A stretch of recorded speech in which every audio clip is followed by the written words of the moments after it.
Ahmed joined the Global Sustainability Institute in 2018, has a PhD researcher, and is specializing in global risk and resilience. His research interests center around the impact of neoliberalism and globalization on exacerbating global risks of civil unrest. His doctoral thesis seeks holistic understanding of the implications of neoliberal globalization on civil unrest by examining global patterns of protests against some key neoliberal intergovernmental institutions and assessing the themes of those protest trends. I will now pass the word to Hamid.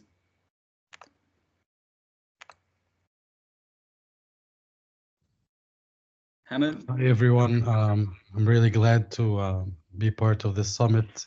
To be honest, it has been great pleasure attending the events. I was thinking it's gonna be one of these students' events, just some students talking to each other, which is, I mean, it's always nice. But I just attended the past 2 days. It has been like really, really great. It went way beyond my expectations. Thank you all.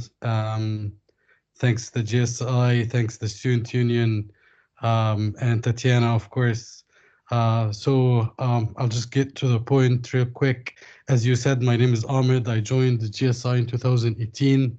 I just wanted to like give a quick hints about the GSI. I'm sure Alid already spoke about it, but I'll give real quick. I'll give my perspective on the GSI. So maybe it's going to be a bit different because um, me being part of the GSI as a student and sometimes as a researcher as well. So I still have like 1 foot as a researcher, 1 foot as a student, and I can see things a bit different maybe than Alid. Um, the GSI, as part of Angela Ruskin, is a research institute with a global reputation, international reputation for its research. And it's a reflection, crystallization of the ARU's dedication to sustainable development that it established the GSI, as I said, in 2011. What's different about the GSI? Because that's when I started applying for a PhD in sustainable development. In 2017, I remember there were like only 20 universities all over the world that give PhDs in sustainable development. So this is one of the aspects that makes the GSI really unique. Another aspect that would make GSI more unique than is that it tackles sustainable development from a multidisciplinary perspective, which is great. You can tackle for my research. I'm tackling my research topic from economics perspective, political science, social science, environmental science. So that was a very unique approach, and I'm really grateful that I got this opportunity from the GSI. I'll go to the theme that I'm supposed to be talking to you about, which is how to make a difference. But I just wanted to point out to the sustainability strategy that drove my attention to the GSI and the topic itself. Because last October, I'm not sure if everyone knows, last October, the GSI and the ARU, they announced the new strategy, which lasts till 2026. And there are two key aspects of this strategy. One is that the ARU has taken a commitment on itself that is going to be, as an organization, turning into a sustainable organization. The second part of this commitment into the strategy is that ARU has taken a commitment that is going to be embedding sustainable development into core courses and modules. This is how important the sustainable development is becoming to the ARU. And of course, this is not in isolation of what's happening around the ARU. This is at the heart of the ARU's commitment, whether in Cambridge or London or Chelmsford or Peterborough, is that the country itself, the UK, has committed itself to the 2015 Paris Agreement, under the umbrella of the UN, and I assume people who've attended yesterday's UN event have heard similar talk. So we're just being part of our larger community, whether inside the UK or our bigger community, which is a global community. And we're just taking our part and our responsibility towards the collective global community. And the reason I'm saying this part, because I'm gonna be tackling two approaches to how we should be involved with the sustainable development issue. One is on individual level. That's for every one of us on his own. And there's another level, which is the collective level, where some objectives won't be accomplished or pursued except by joining hands, whether, as I said before, whether in the community level or the bigger global community. Um, and it's important for me, real quick, to discuss this point, why joining hands and acting on a beyond the individual level is very important. This is something that you wouldn't be hearing much, and I'll tell you why. Because getting yourself involved in a collective work, this is something that it's not really promoted or encouraged by the business community. And I don't mean to make it sound like the business community is evil. They are not evil, but of course, a lot of because of how the global new liberal global. This is part of my study, so I always find it really important to give us some insights on this background, how the business community has been arranged on a global level. It has been encouraging individualism more than community work, and a lot of the business activities, it is more than making quick profit, rather than serving the community as a priority. Their priority always, a bottom line, is just to make profit. And uh, they have an incentive of deterring collective work, because collective work means policy change. This is something that they wouldn't favor. Um, that's why I wanted to make sure that I emphasize on the collective work, make sure that it's not because you don't hear about it that much that it's less important than the individual work. They always try to promote the individual level engagement with sustainable development, because it wouldn't step on their toes, basically.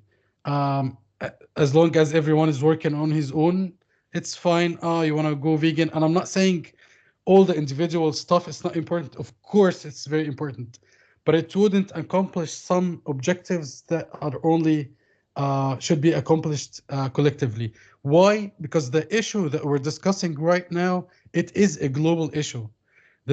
So I'll just give you a quick example. When myself have a financial difficulty, this is an individual problem. I go to a financial planner. Oh, maybe he'll give me some prescription, how to save some money, how to increase my income, blah blah. So this is an individual level issue. But as with the issue that we're going through right now with the pandemic, whatever you're going to be doing by yourself, wearing masks or bra, it's not going to solve the issue. Why? Because it's not even a community issue, it's a global issue. This is a level of a problem that needs countries would join hands, do collective, and that's what happened with the vaccine as well. Universities join hands, join expertise, so everyone else, whatever any country or community is doing, is going to affect all the countries and communities around it as well. So this is type of arrangements, a type of a global problem that wouldn't be solved only by an individual engagement. It's going to require both an individual engagement and a community engagement.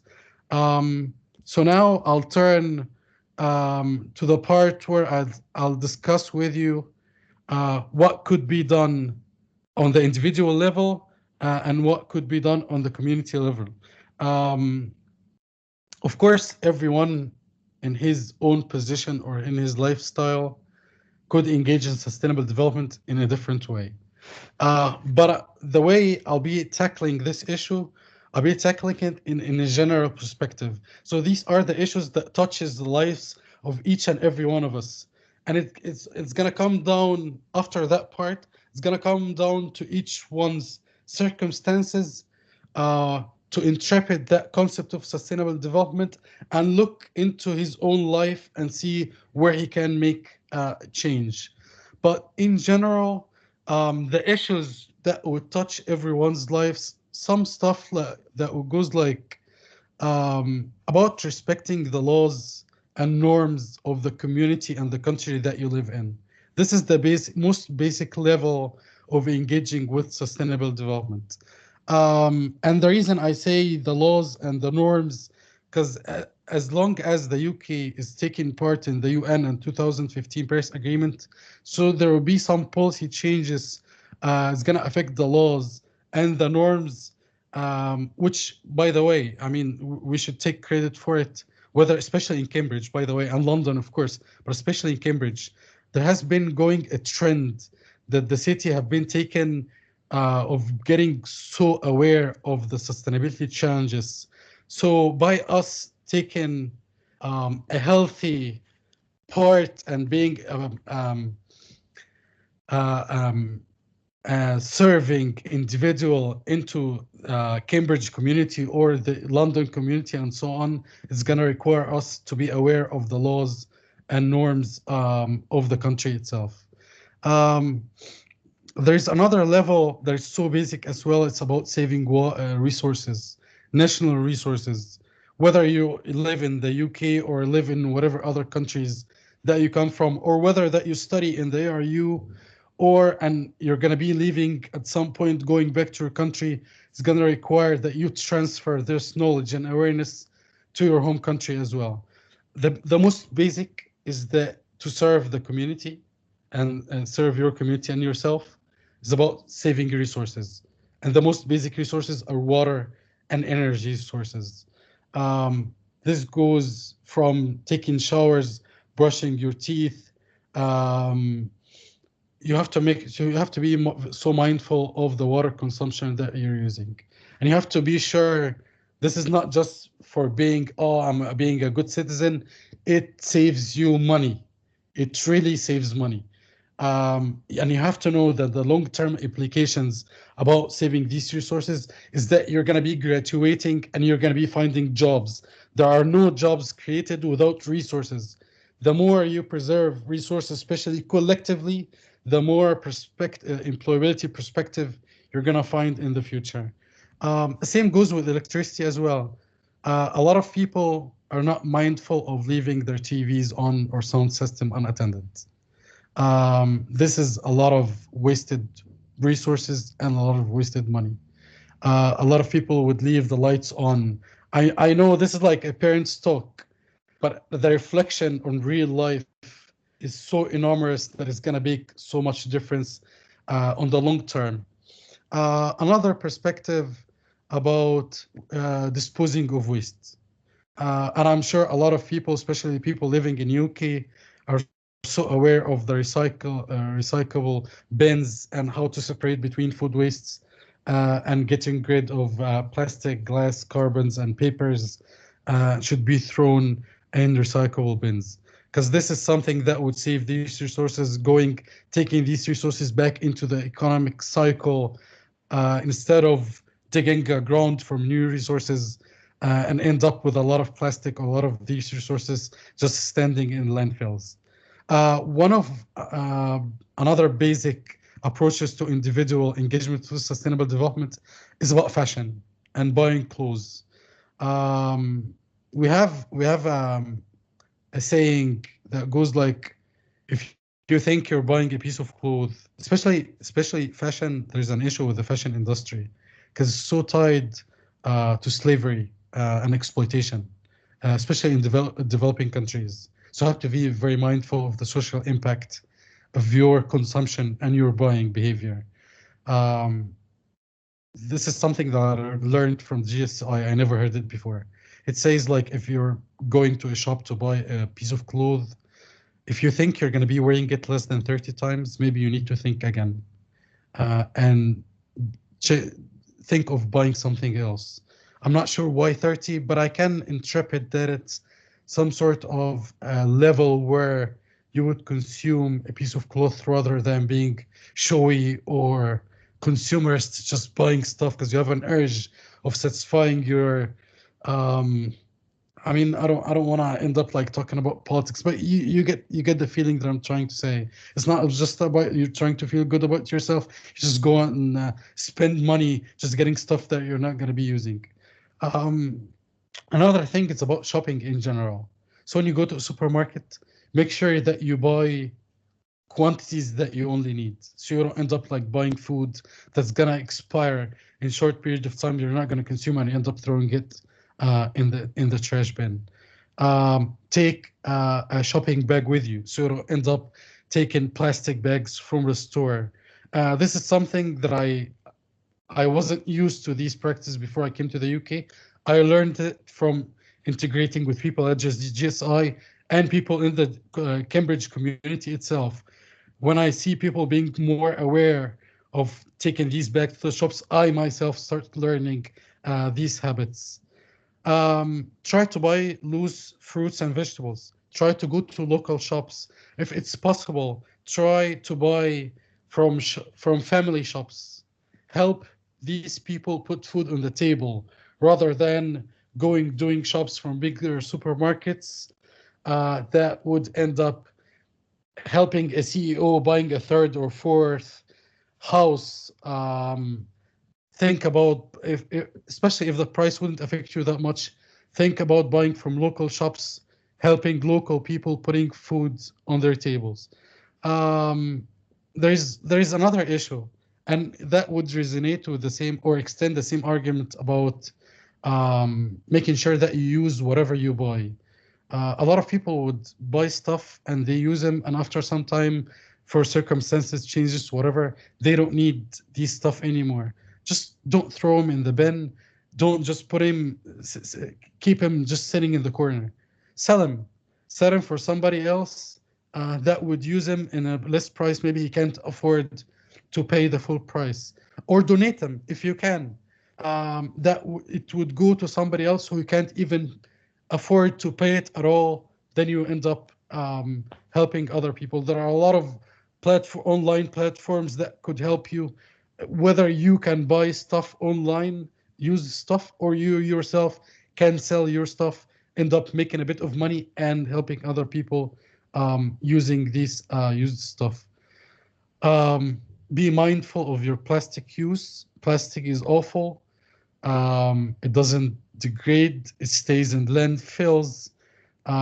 Always be mindful in your shopping that you would lose least plastic as possible. Um, this is pretty much about the basics of individual engagement. Collective engagement in 1 minute. Collective engagement would be around taking part in your community. And this can be done in many ways, whether through engaging in political parties that would support sustainable development policies, that would force political parties to take pledges to care for the environment, to be aware of climate change. Don't vote for climate change denials. You can volunteer for community work that working on sustainable development issues. Doesn't even have to be sustainable development issues in itself. Serving your community in itself would enhance social bond. Um, you can engage in community work by in the ARU itself. You can join the student union. You can join sustainability societies and so on. I think I've said enough. Thank you so much, student union, the GSI, and everyone, Tatiana, and for giving me this chance. And yeah, thank you so much. Thank you, Hamid, on the conversation. It really has to be a collective work for us to do. Now I will present Benedict Williamson. Benedict is an environmental officer working in higher education administration with experience in the environmental sector. He has a broad knowledge of environmental policy and issues with a Bachelor of Arts in Environmental Management from the University of Manchester. I will now pass the word to Benedict.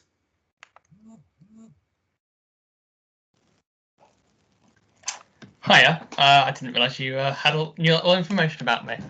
Yeah, that's pretty much me. So I'm the environmental officer for ARU. I'm based usually in Chelmsford, but it's cross campus my role. So I cover Peterborough, Chelmsford, Cambridge, and with some respects London as well.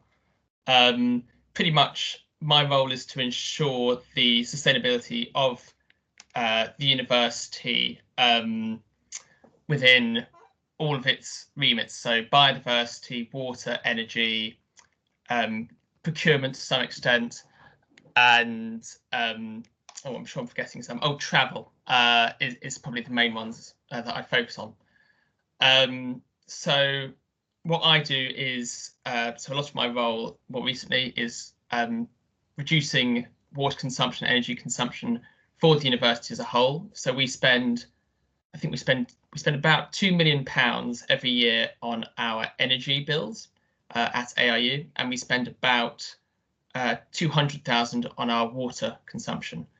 So that, you know, it's a large quantity of our outgoing costs, and obviously it's important for us to ensure that these are being done as sustainably as possible, as efficiently as possible. And you know, there are some, with regards to the Cambridge campus, for example, we discovered a leak recently, and things like that. The maintenance, surprisingly, is so vital to reducing our carbon footprint, because this leak was, I think it was leaking about 50 cubic meters a day of water, and obviously that's really adds up, and it was a difficult one to discover, and it has increased the costs for the university as a result. And things like that are integral for us to tackle on a sort of administrative side of things.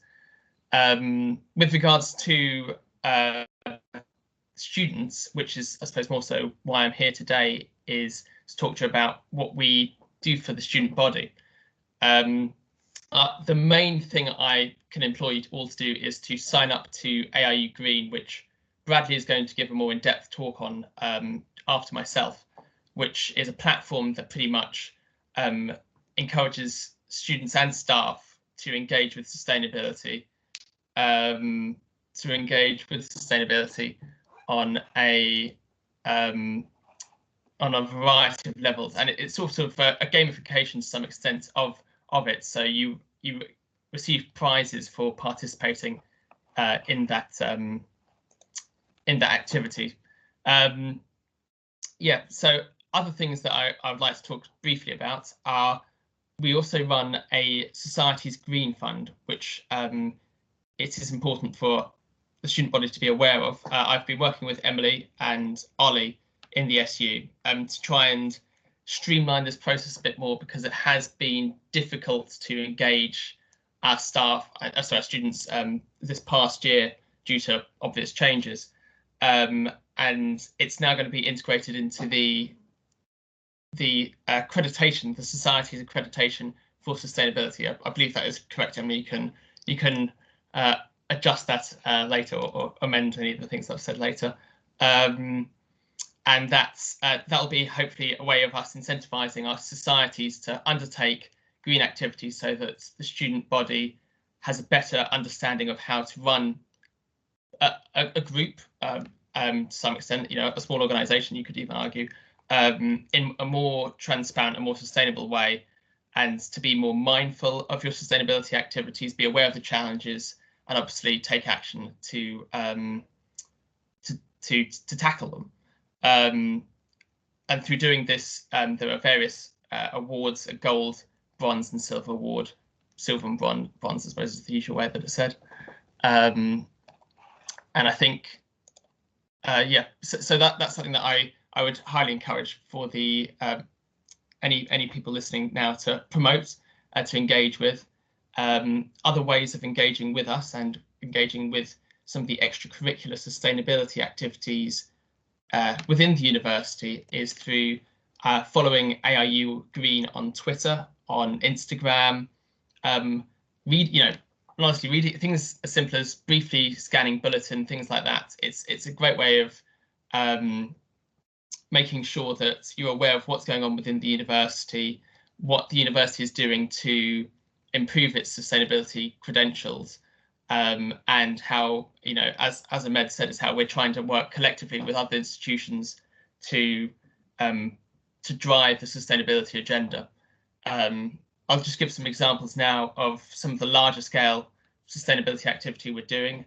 So we are at the moment we're in the process of procuring a refit program, which is effectively a government-led scheme to try and improve the energy efficiency of our estate through producing energy ourselves through sustainable means, improving insulation, things like that, making sure that we're monitoring how much we're consuming at different levels, because that is such a simple, less flashy, but very important way of determining what we're using our resources on, and how we can improve that.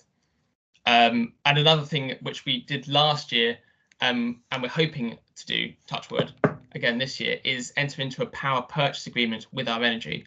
Of course, the advantage with energy is it's a far more transparent way of seeing how our carbon footprint, it's a scope 1 carbon emission. So it's very easy for us to see that, it's coming from the power plant, it's going into our lights. Everyone understands that. And pretty much this power purchase agreement ensures that our energy is coming directly from wind farms, and it's guaranteed to be renewable energy. There are many issues around the procurement of green energy, because you can often acquire energy that is claims to be green that isn't in fact green, because it's being supplied by various energy sources. And I don't know the exact statistics from my head, but I do know that pretty much more green energy is sold in the UK than is produced in the UK. And it's something to be wary of, is making sure that when you are procuring energy, and your own energy for that matter, is that you're getting I think ours is a RIGO, RIGO procurement system. So it pretty much is guaranteeing that the energy is directly from wind turbines and going into and being invested in wind energy. But yeah, I am sort of slightly digressing here, and I'll just check if there's anything else I wanted to cover beforehand. Well, pretty much that is the general stuff from me with how you can engage with us.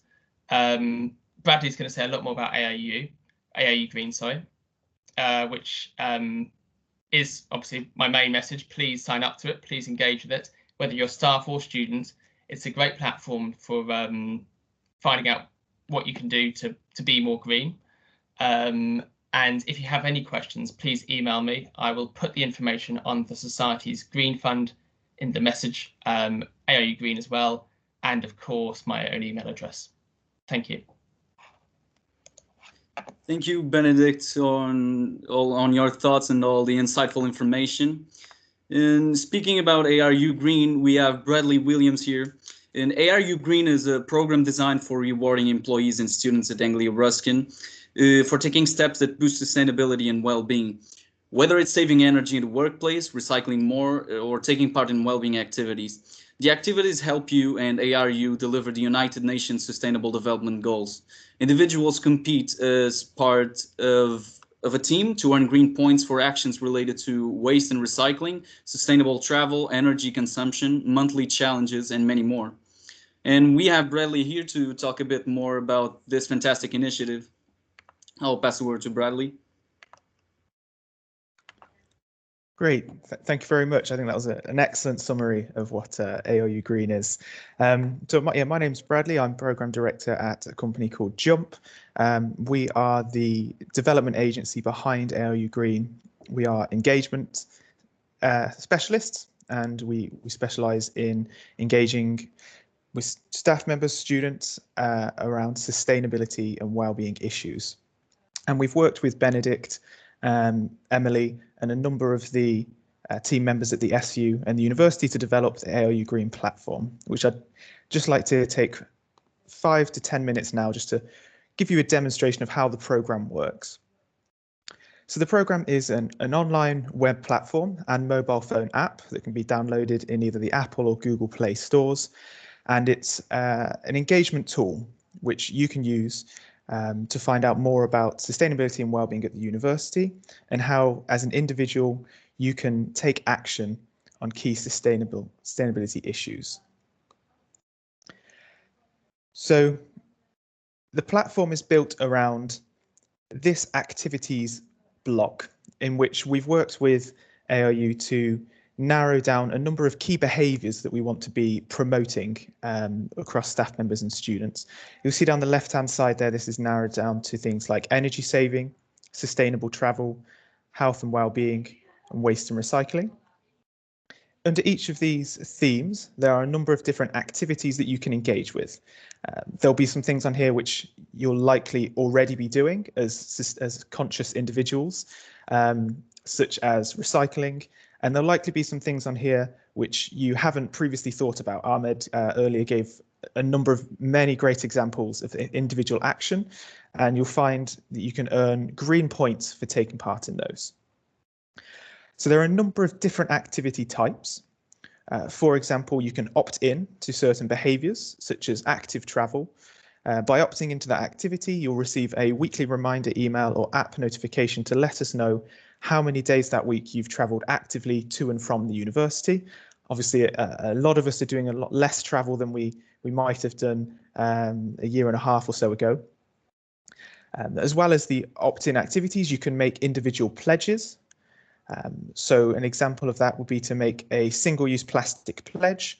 You can make your personalised pledge, whether that be to remember to take your reusable bag to the supermarkets with you, whether it is to give up single-use plastic bottles, single-use straws, whatever your personalised pledge is, you can make your pledge through the platform, and we'll check in with you on a weekly basis to see how you're getting on, and you'll earn green points for sticking to your personalised pledge.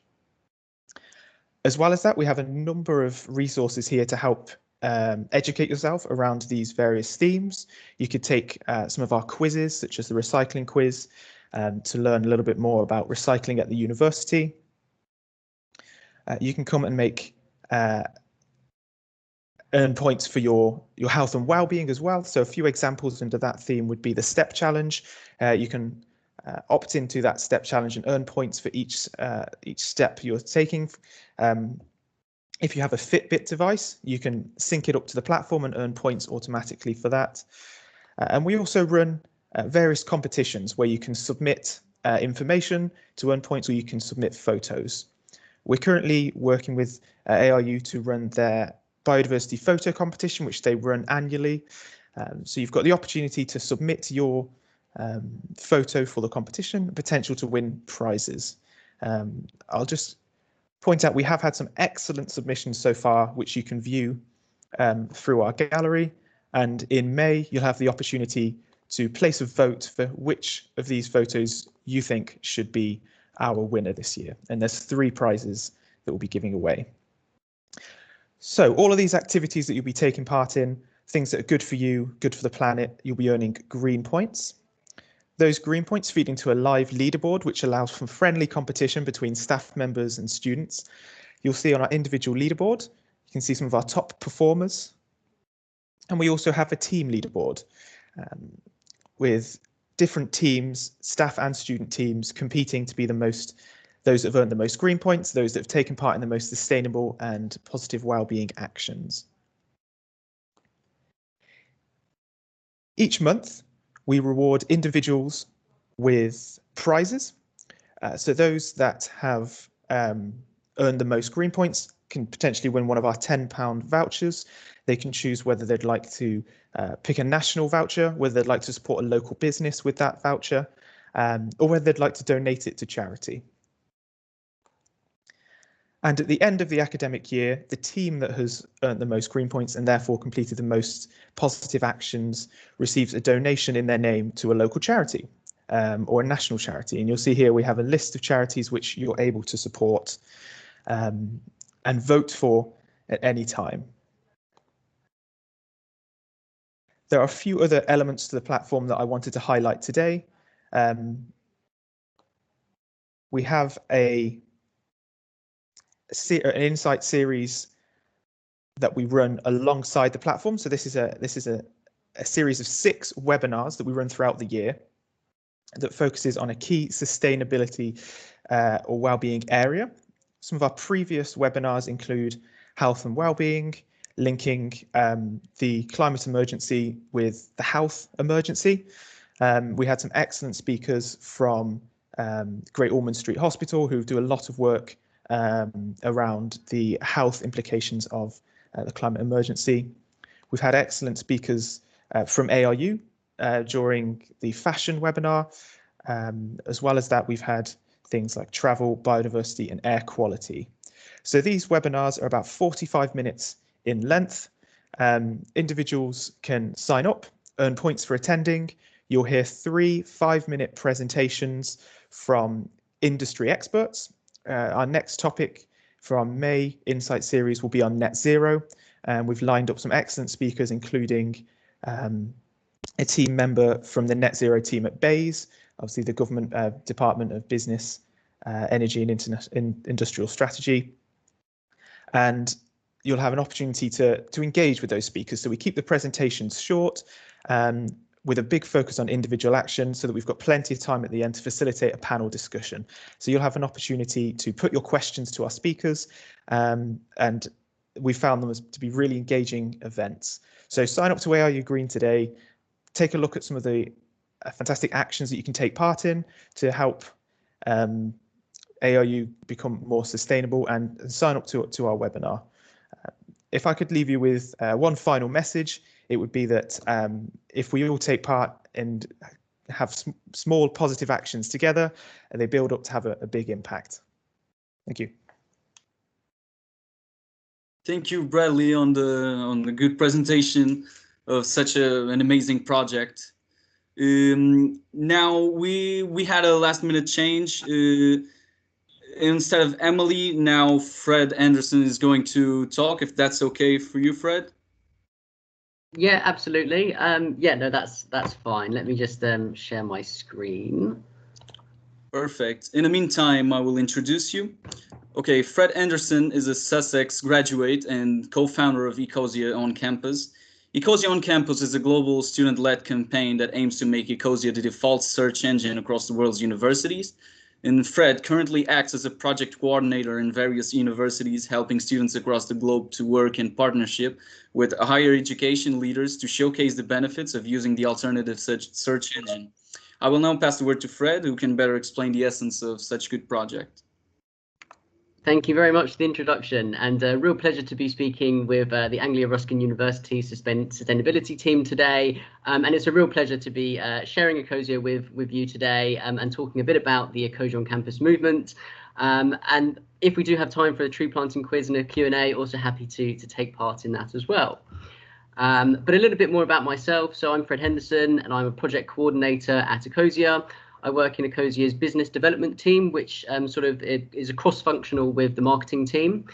So my main colleagues are sort of country managers. So we have a country manager for each of our core markets, including Germany, France, the UK and the US. And so I sort of support the country managers across those markets.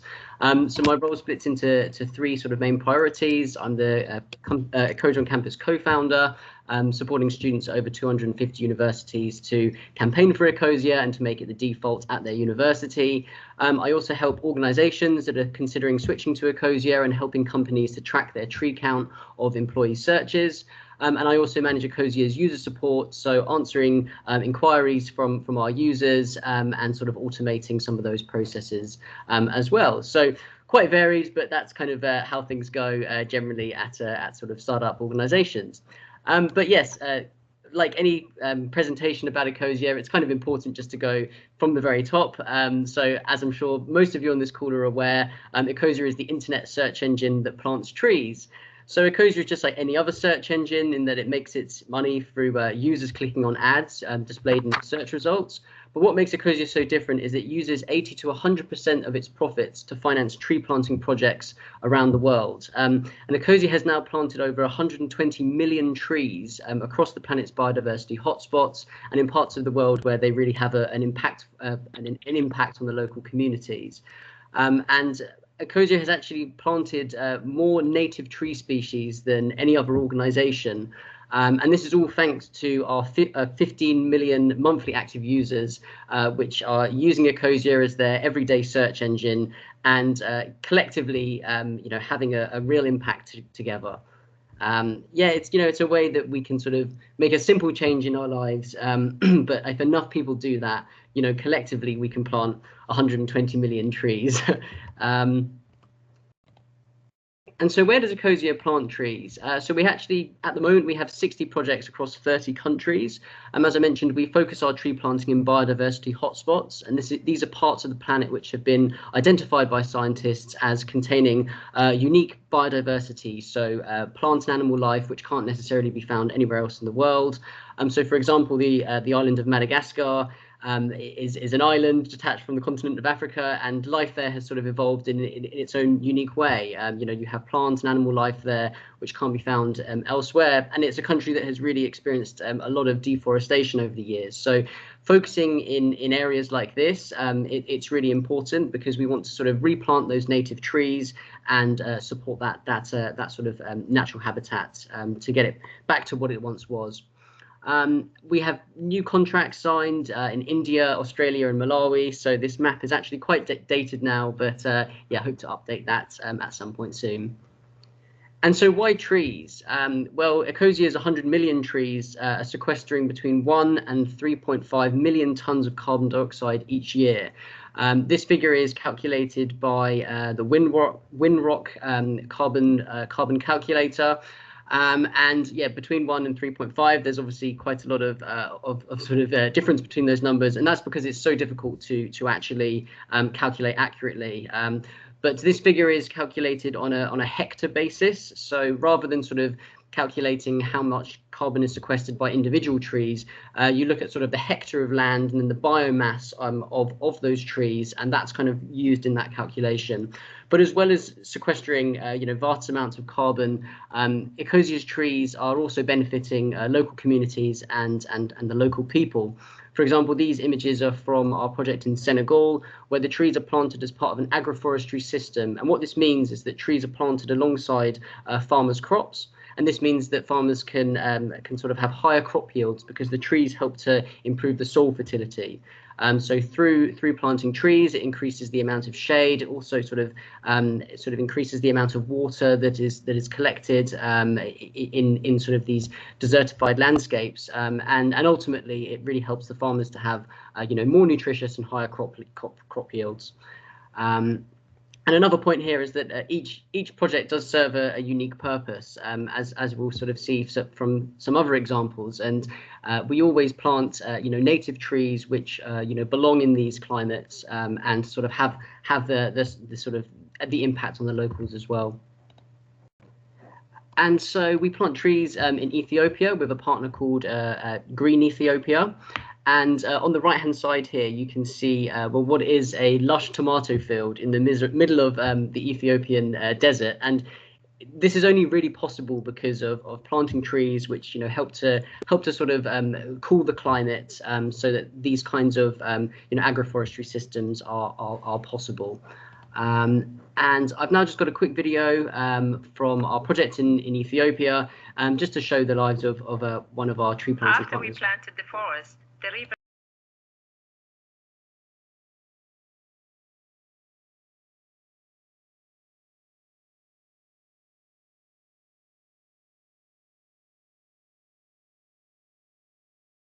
I think you've gone on mute, Fred.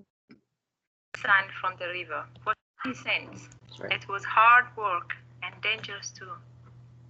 But my life is different now. With other women in my village, I am planting a forest on communal land. Thanks to the trees that Ecosia and Green Ethiopia have provided, our fields have become more productive. Collectively, we were able to save almost $500. We kept track of our savings in a little book. Before, we hardly had any savings at all. Some families did not even have enough food, but now we can all send our children to school. On my farm, I grow coffee and bananas. Since I planted the shade trees and fruit trees here, my yield has improved because the sun no longer dries out the soil. Every year, I harvest more coffee than before and sell it on the market. We want to continue reforesting our land. As women are pioneers. With your support, we have improved our land and the lives of our families. If you don't forget us, I know that we will continue to see change. It will be outstanding.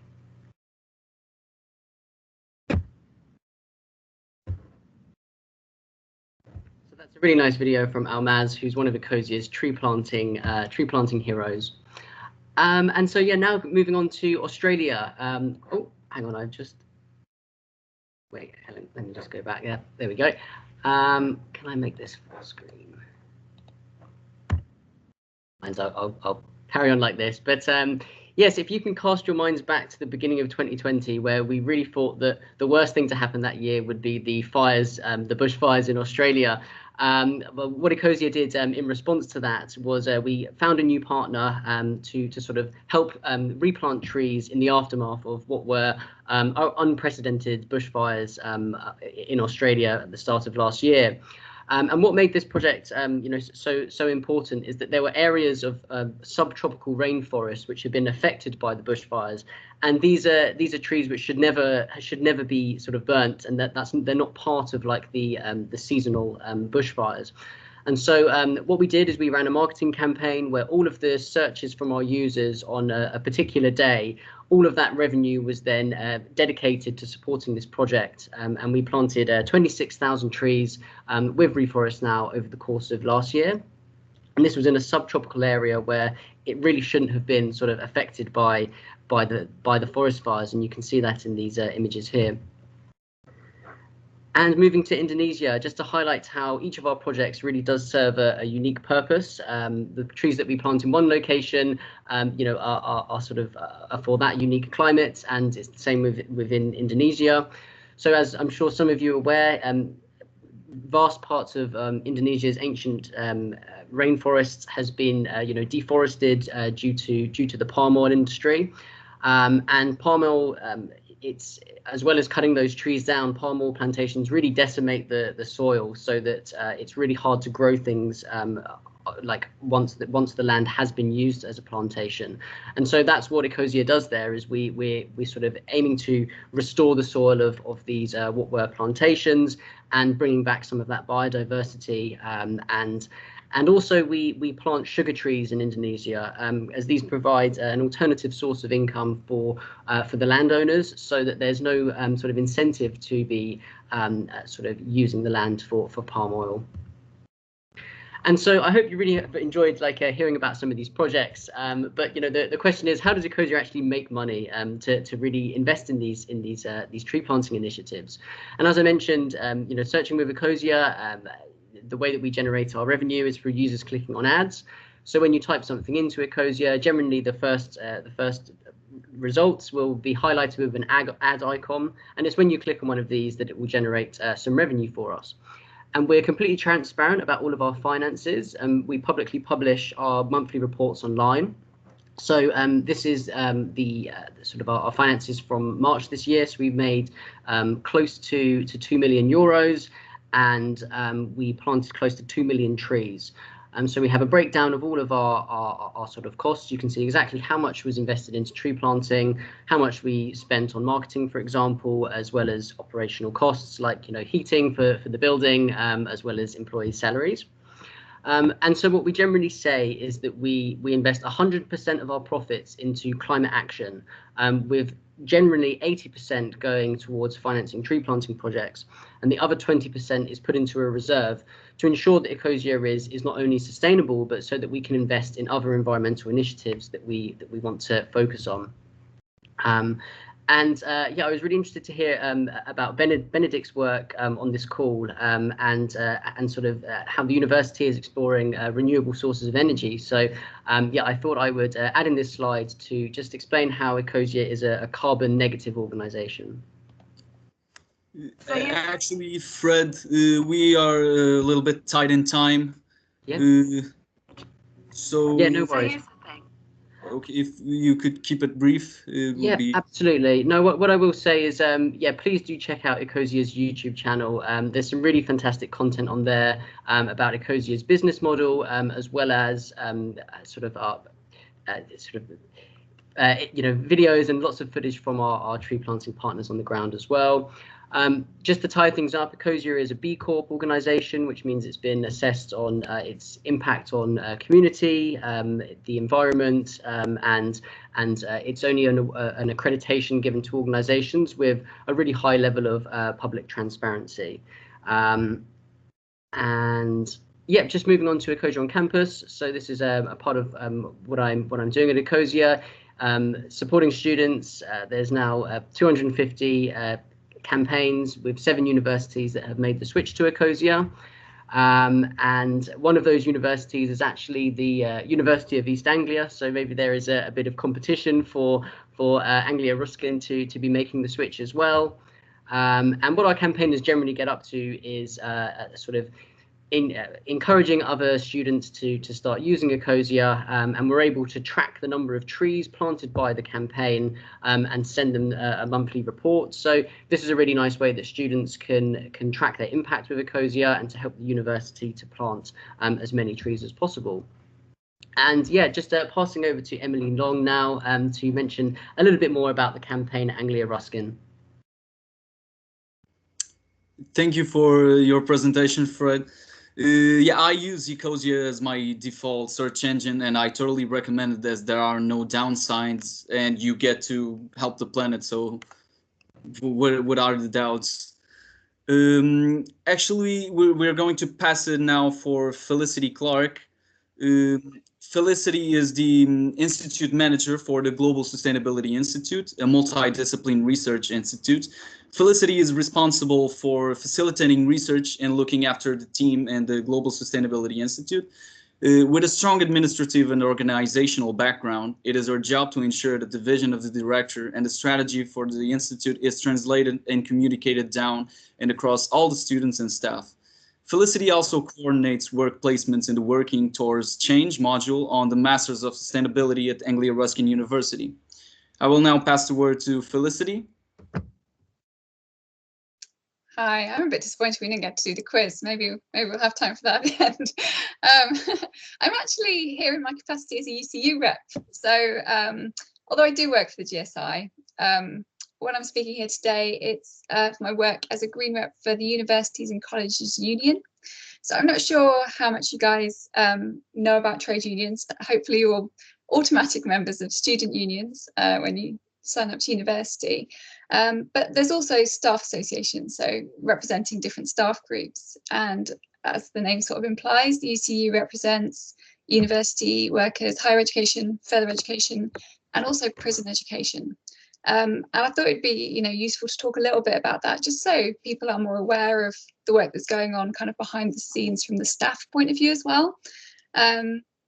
So yeah, trade unions have a long and varied history, talking about different ways to protect workplace conditions for workers. So, avoiding accidents in the workplace has been really crucial. They were instrumental in things like the Health and Safety at Work Act of 1974, which then led to the establishment of a health and safety executive. And now we work on all kinds of working conditions and fights such as closing the gender pay gap, promoting more equality at work. And the reason I'm giving this background about unions is because there's a way that we work which really translates well to the climate movement, which is this idea that's touched on in a couple of other talks as well about collective action. We empower individuals by making them bigger than themselves. They are a part of a bigger movement. So when I'm speaking today, I'm the voice of my local branch. The branch is part of an Eastern region. We also have a national body. And as a local branch, we communicate with lots of other local branches. We're kind of always working towards joint solutions to complex problems and giving that staff a strong voice. And it's really important to a lot of the staff working in higher education, working in further education, working in the prison services, to have a more sustainable approach. UCU became, it's sort of been existing since the early 1900s, but became UCU as we currently know it in 2006. And in 2007, it made the commitment through a General Assembly. It was agreed that they would work towards greening campuses and greening the curriculum. So two really key aspects of work. And our job as reps is to, again, empower staff and represent their interests and their needs and work towards promoting that greening across campuses, across curriculums. There's loads of different ways that we can work towards the SDGs, the most obvious being quality education. As we know, better access to education, better uptake of education leads to better outcomes in communities all around the world. There's also work on gender equality. I mentioned closing the gender pay gap, decent work, so we protect job security, we fight against casualisation, sustainable cities and communities. Every university is a part of a wider community. It's part of procurement networks, so it has a role to play in shaping the local communities it's part of, and of course climate action. And climate action needs everybody working together collaboratively, and it needs that collective action and solidarity, because for many years it was kind of othered, but we're now recognising that those who are most affected by climate change are those who are least empowered to take action against it. They're not responsible for it, but they are impacted by it. And this idea of solidarity that comes through the trade unions movement is that we stand shoulder to shoulder with the entire global community. We want everybody to be safe, to be happy, to be having decent work. And yeah, I mean, it's recognised. I think the General Secretary of the Trade Unions Council said that climate change was the greatest threat to humanity we're facing. I think that is understood. The scope is understood of the challenge ahead of us. And on a local level, we can influence practice. On a national level, we can influence policy. I'm really lucky to be part of a team with two other Green reps, Lizzie Ludlow and Victoria Tate, who some of you will have heard as well. Obviously, Victoria does a lot of work on curriculum. So does Lizzie, not officially with things like the Ruskin modules, but in her own course, she's trying to promote that sustainability. And what we want is to see that golden thread of sustainability running through all the courses and curriculums here at ARU. We've had a lot of successes. We were instrumental in working with the SU, a climate emergency declared by the Vice Chancellor, which is great. And we've fed into the sustainability strategy, also great. But we need to see those ideas come to fruition. We need to see those targets met. And we're really ideally placed as we sit on every committee basically across the university. And UCU reps are in every higher education institution across the UK. We're really well placed and already have the mindset of strength in numbers and pushing this agenda. So that's something that we're working to do. Green reps are pushing locally for more interaction with communities, building networks, building links, empowering the educators, so making sure that your teaching staff have the training that they need to then deliver that sustainability content, and also using the resources that we have here at ARU for the wider community, so opening our doors a little bit and sharing what facilities we have as best we can. And we keep feeding into that basically every opportunity we can, every chance we get, to make sure that we keep fighting for the better future that we know is possible, for the most positive impact from the institution as a whole on behalf of all of its staff and students. And yeah, hopefully one day everyone here is going to graduate and go on to hold their own workplaces, hopefully finding responsible employers, but holding their own workplaces accountable. And to do that, I really hope that you all join a union.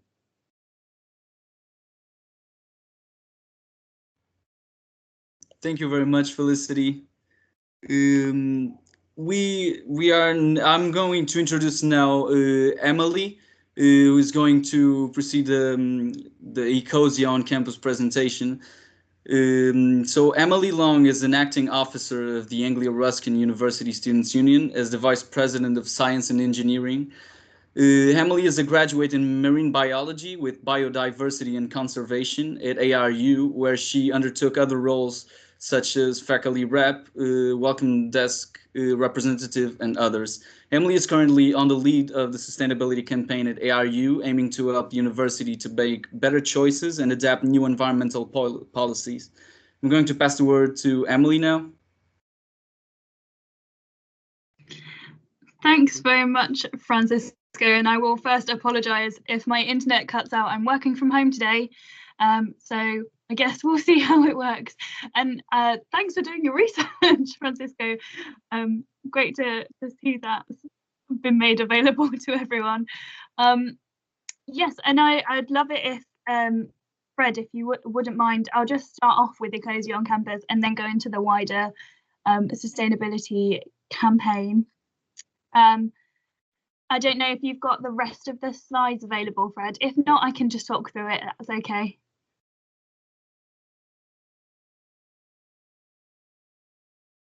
Amazing. Oh, it's just loading for me. Yay, there's my face. So you can all see. So essentially for students at ARU, we really wanted, especially after the very detailed explanation that Fred gave us on the impact that can have planting native trees, just making a wider difference in communities. That's a really impactful objective that ARU can deliver. So we've got this mission to create awareness of the benefits of Ecosia on campus, which I hope we've achieved with having Fred here today. And ideally, we'll be doing some follow-up sessions afterwards, just sort of explaining to students and staff the benefits of Ecosia and what that would mean for ARU. We've also got the sustainability strategy that ARU have just launched. It was like at the end of last year, so it just feels fairly new to me as well still, because it's such a progressive strategy, so we're really excited. But we've also got a new strategy for the Students' Union as well, which has sustainability embedded as a core value. And so that's really sort of, we've closed that loop now between ARU, between the Students' Union, and we want to make sure that those strategies can really be delivered. But it all depends on students, so having that community involvement, getting staff, getting students, and getting local stakeholders involved and supporting us with getting Ecosia onto our campuses. We really think that we can make a difference as an institution, as an organisation. So we think that Ecosia is a great way to start that sort of route, I suppose. And Tatiana's very helpfully put in the link to the Ecosia link that we've got. There we go. Thanks very much, Fred. I don't mind going back to you if you would like to carry on the rest of the presentation, and then we can come back to me. I hope Francisco doesn't mind that, but I've just volunteered you up there. Yeah, absolutely, Emily, and I think you've said most of this here, but I'd just like to emphasise that this is a really achievable thing that the university can do that will have a really positive environmental impact. So 17 universities globally have now made the switch to Ecosia, but this has all been through student-led campaigning. It's not necessarily an easy task, but it can be done. You have to lobby the IT, you have to get buy-in from the Vice Chancellor, and you have to sort of prove to them that enough students want to see Ecosia made the default. So there's quite a few different aspects to running this campaign, successfully, and it can take time to really see those results. But it seems like ARU has a really strong sort of sustainability team, and I would really like to see this kind of continue and provide support where I can to sort of ensure that the IT understand the benefits and how it technically can be done.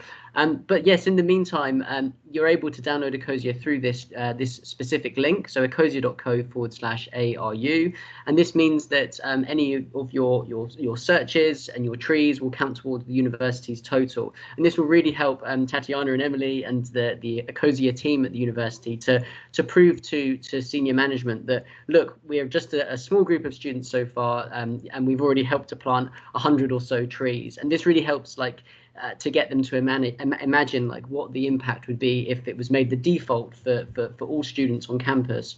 So yeah, please do download Ecosia via that link, and also follow the Sustainability Society Instagram, as that's where they're going to be sharing news about it. Yeah, that's the way that you can sort of get involved today and support the campaign.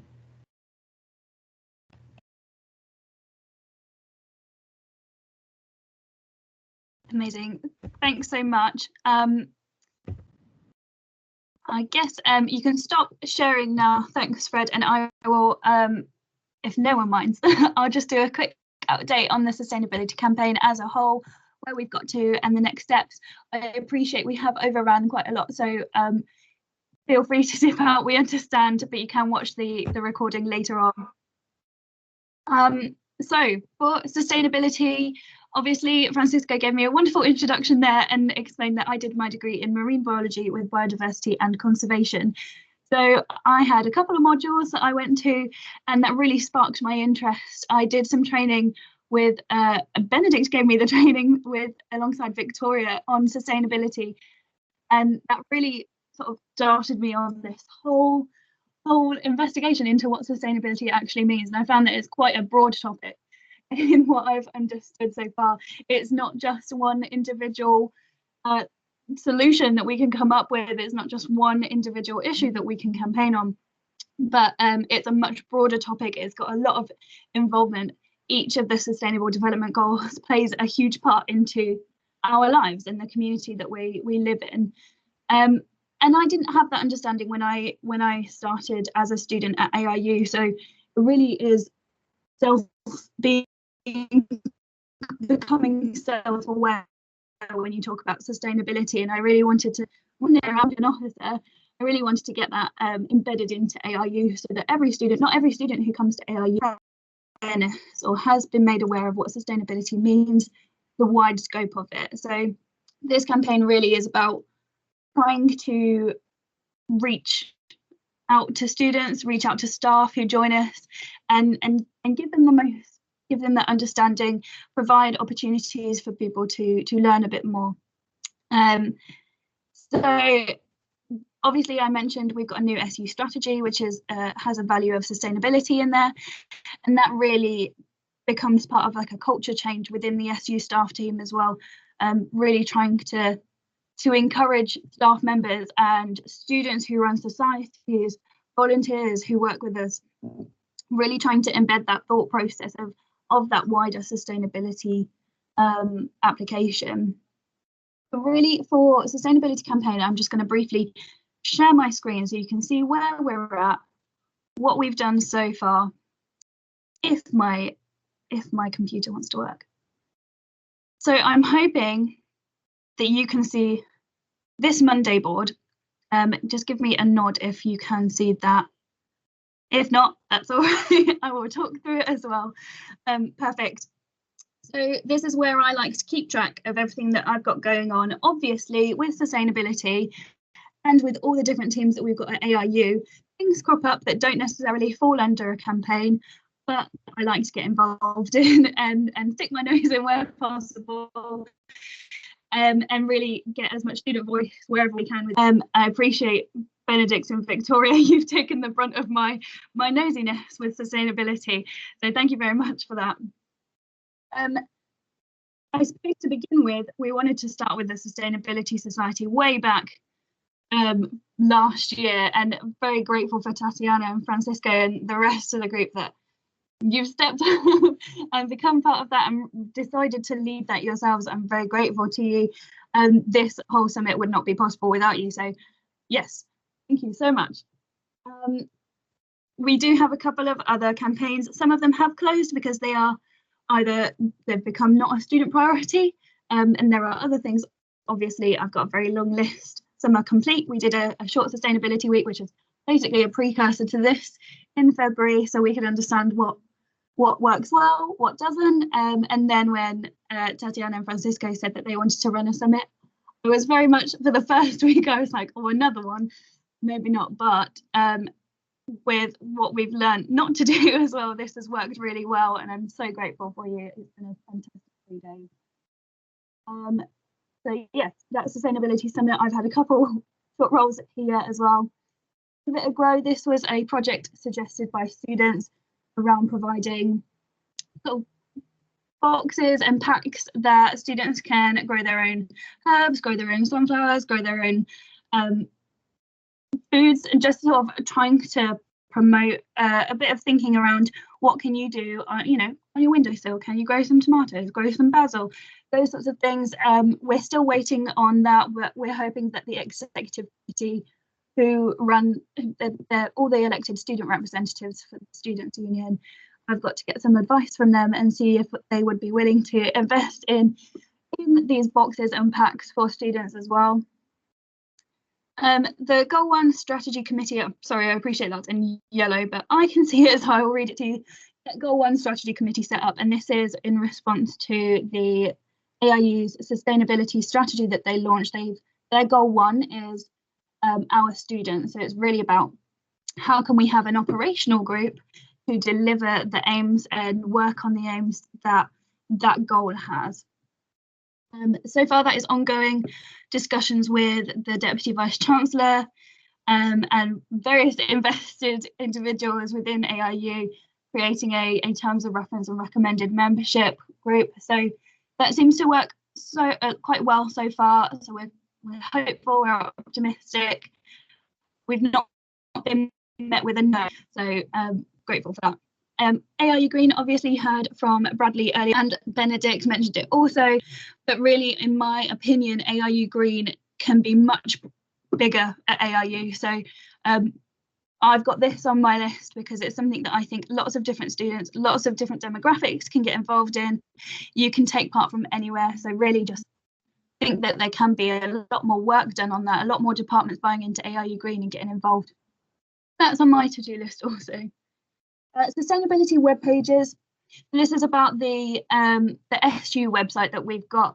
We currently don't have our public commitment to sustainability anywhere aside from the strategy. So I thought it was really beneficial if we had our own sustainability web pages that you as students can come and see. You can come and see campaign updates on what's going on with projects. You can come and see policies. You can see links to sustainability events.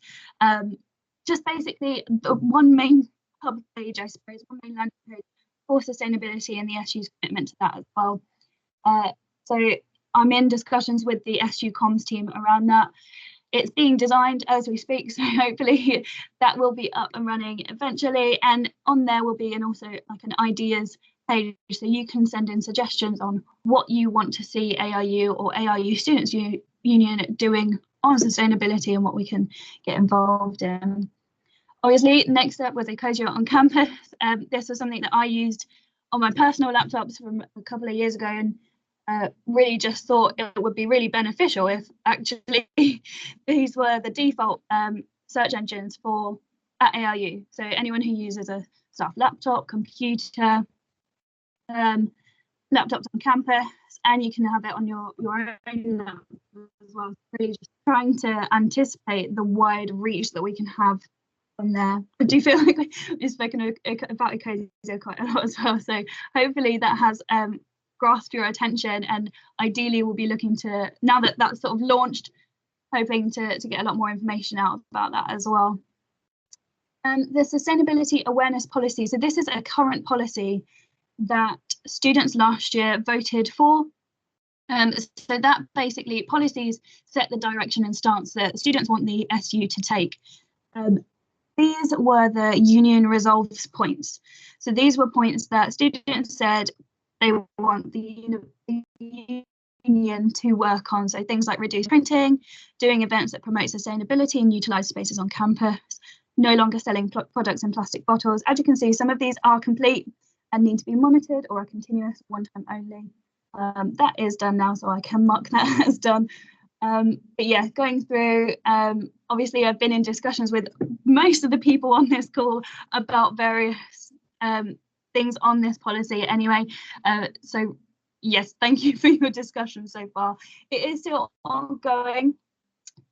We are currently in the voting phase for the group chat, so I've written now a new policy for the next academic year, which will hopefully be voted in. Voting closes today at 4, so if you haven't gone to vote, please do go and vote for that sustainability policy. It is just a wider version of this, really, where things need to be continuous. I've kept them involved in there, making sure that, you know, we're promoting that the exec committee hold ARU and the students union itself to account on things like sustainability, and that we are delivering on what we've said we would do.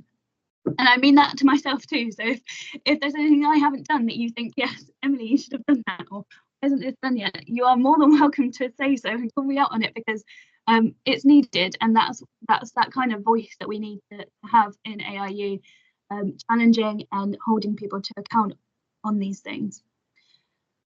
Student Sustainability Working Group. So this is now a permanent meeting. Thank you, Victoria. I hope you're watching somewhere. But yes, Victoria and I have worked hard on getting a Student Sustainability Committee set up. This is a group of students who are invested in sustainability at ARU, who can sit there and say, ARU has done this well, or ARU hasn't done this well, where we can improve, where we can review things for the university, and provide, well, thanks Tatiana for popping that link in there.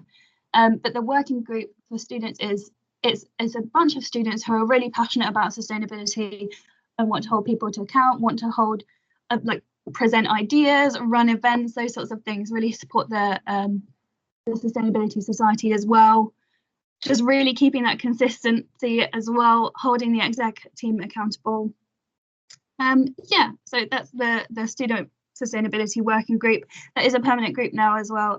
So that will continue, even though I might not be here next year, because my term in office will end at some point. But that legacy will stay there too. And then finally, sustainable period products. So last year, Amanda, one of our, I will just stop sharing my screen so you can see my face. Amanda, one of our previous officers, around free period products course. She succeeded in that, and the uni pledged for each faculty to donate £2,000 into period products. So we wanted to go a step further and make sure that those products were sustainable and that they were suitable to align with the values that we've got as students, and make sure that was feasible. So that's our final element of the campaign. Obviously, as I said at the start, like, it is about being reactive. Things come up that we need to work on.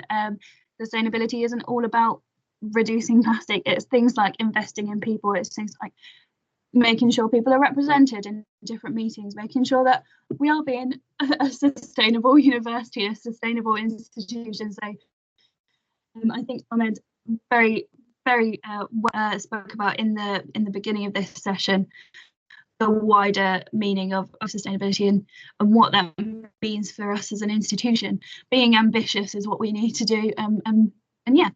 So that's a brief summary of the sustainability campaign.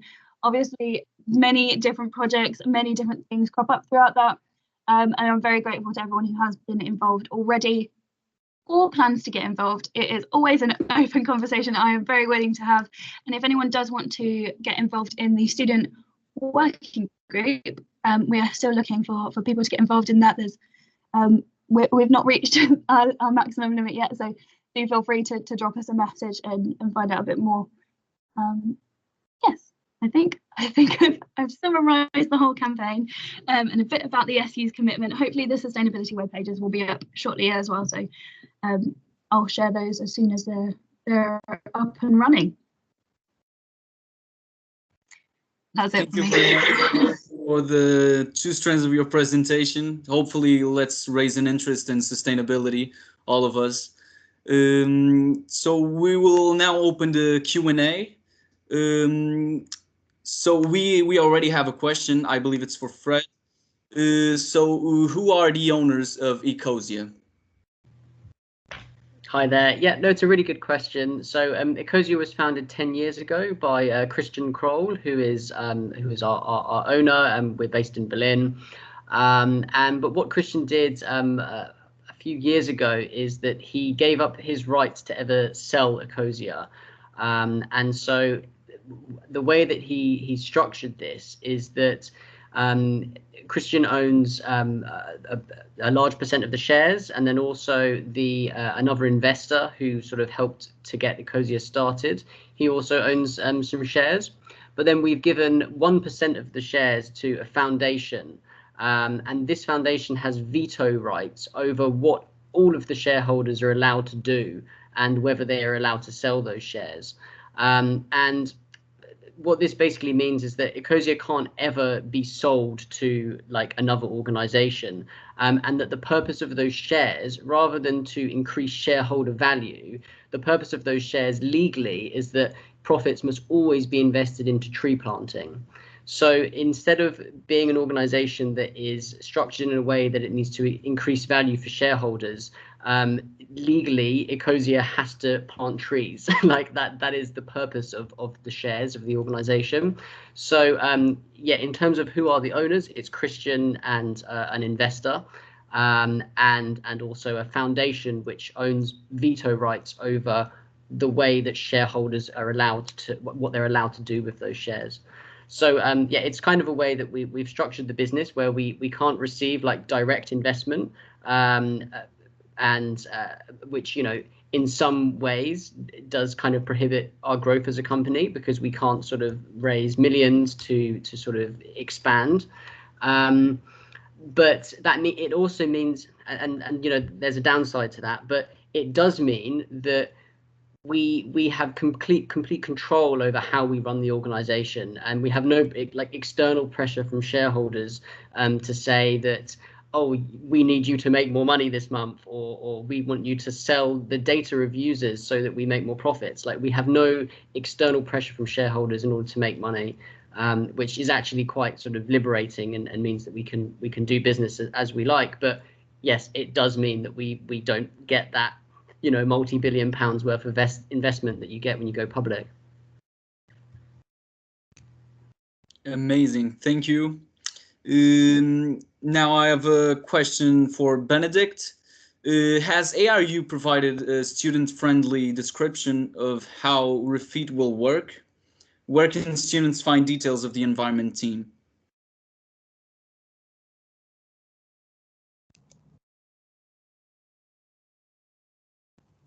Sorry about that.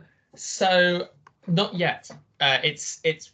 We've only just got out for tenure, which is for tender, which is where we pretty much send out the remit of the project, and companies come back to us and say what they can provide for that. Someone did win this tender, and we're still working out the finer details of that. We're hoping to have this ironed out by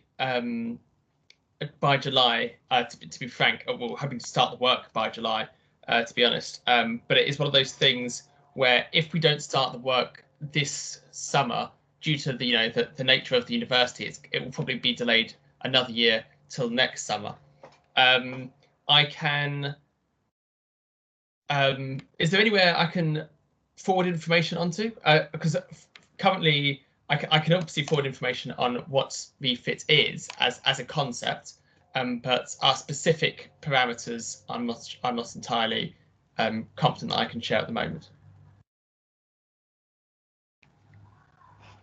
Okay, any additional information you can put on the chat so that it is available for people? Yeah, sure. All right, perfect. Now, Felicity, we have another question. How can students engage more with the Global Sustainability? So the GSI's remit really is as a research institute. So a lot of the work that we do is based on research projects which will be funded by EU funding or national research councils. So there isn't a huge amount of opportunity. But that said, we also like to do a lot of engagement and outreach. And one of the ways that we do that is through a monthly newsletter where we share kind of a GSI Light news roundup of what we're working on and what's going on in the wider university too.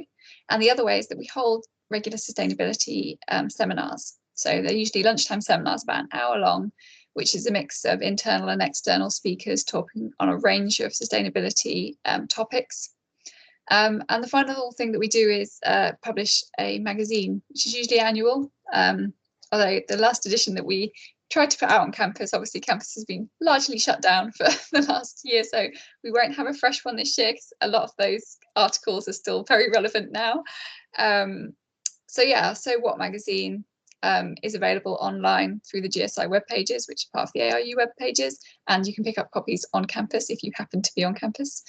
And yeah, come along to some of our seminars. Getting on the mailing list will give you heads up for when they're coming up, but these are ways that you can kind of keep up with trends in sustainability, the latest research news coming out.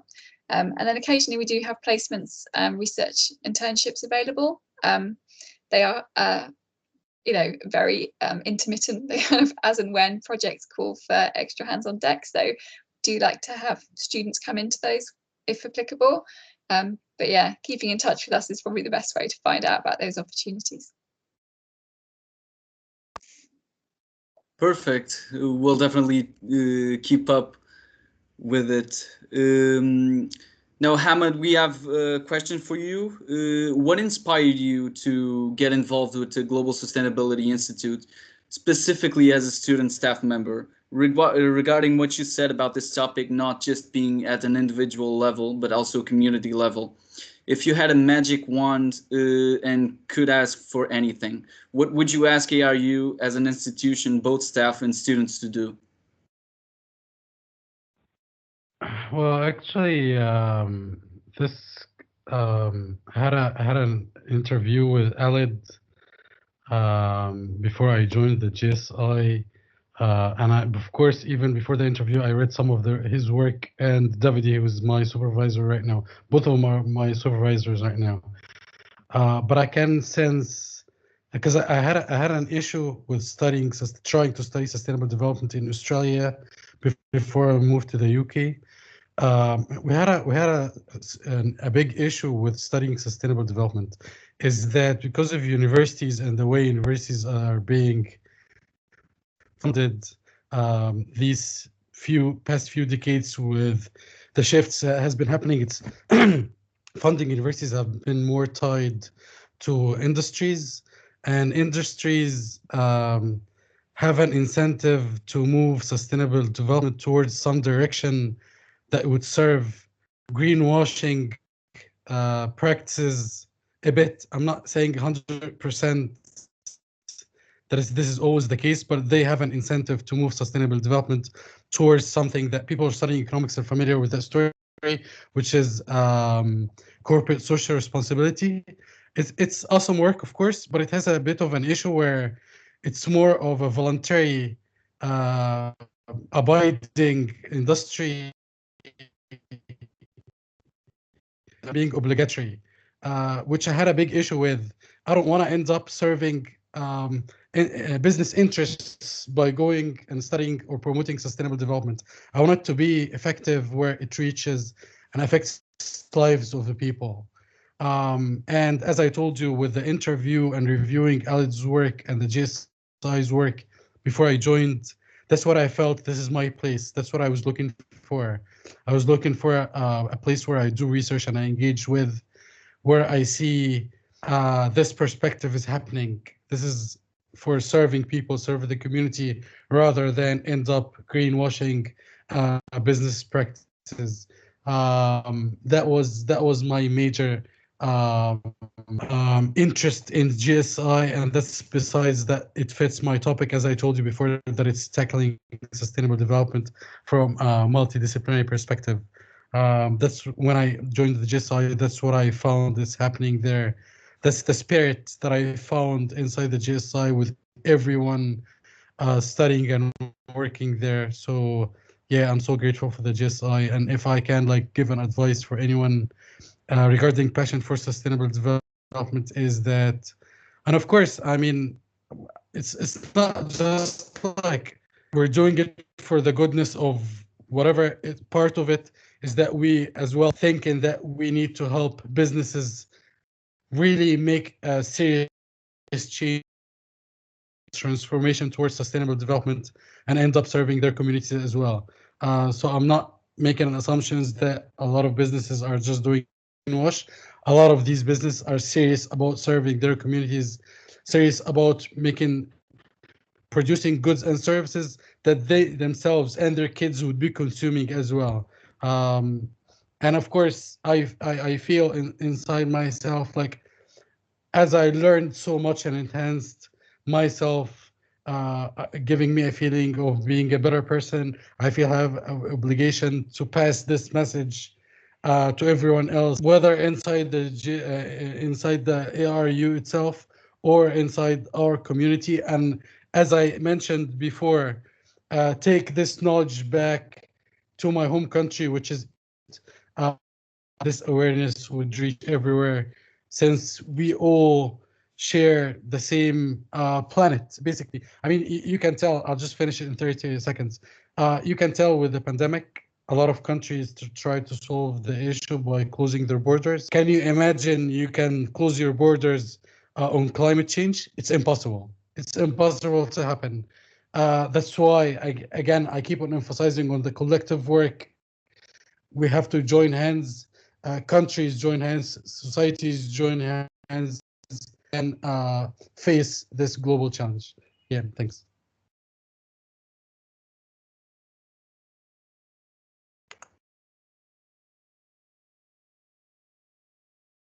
Thank you very much for the public for your questions, and to the guest speakers, all of you, thank you for your answers. So I believe we don't have any further questions. If someone has questions to make, that this would be the time.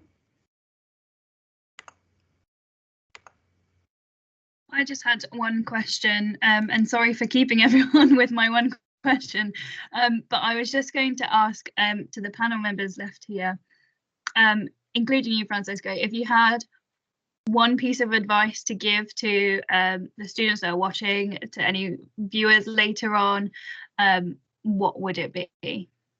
Just one piece of advice or a small tip. Well, the first thing that comes to my mind is for people to start forming like a community of like-minded people, because individually it's very hard to make a difference. So if we can gather enough people, we'll hopefully make this definitely a better world.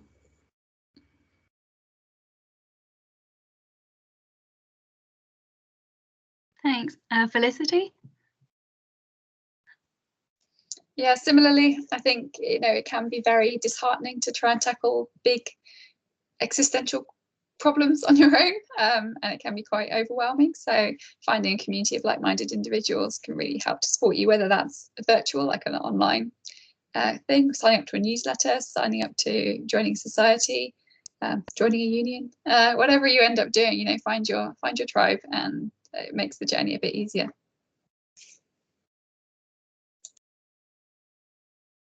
Amazing. Benedict?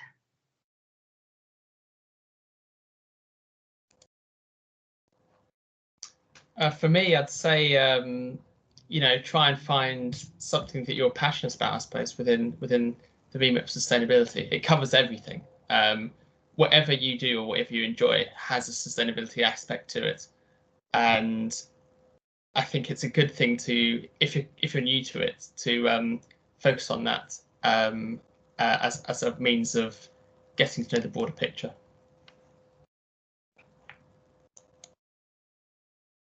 And Ahmed?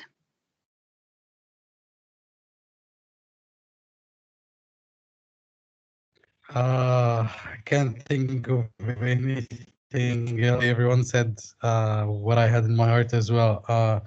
It's just, I have like so much passion for sustainable development that I chose it as my study and my career. So there is nothing else that I can express my passion and involvement with sustainable development, to be honest. And again, I keep on repeating how grateful I am to the JSI with the multidisciplinary approach, because I feel this multidisciplinary approach, I mean, you can tell from the 17 Sustainable Development Goals how out of being just in economics or environmental studies into social studies and political science.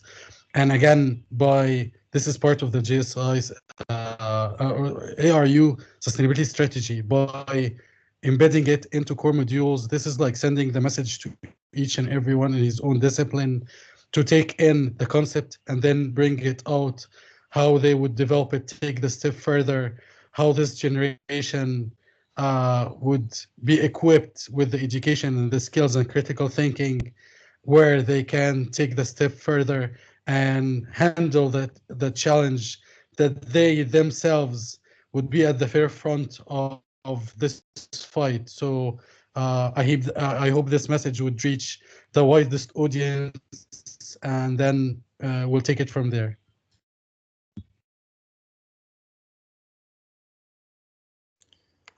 Okay, perfect.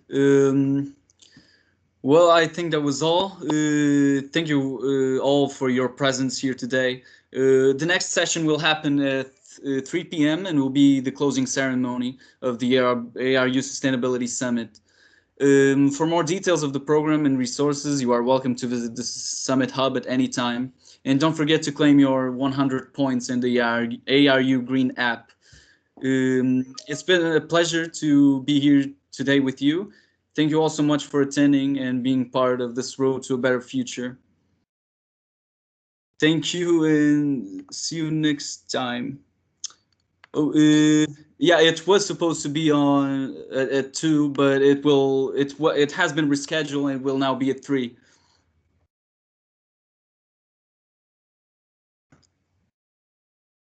Thanks so much. Okay, thank you everyone. Take care. Thank you, everyone. Have a good afternoon. Bye. You too. See you later.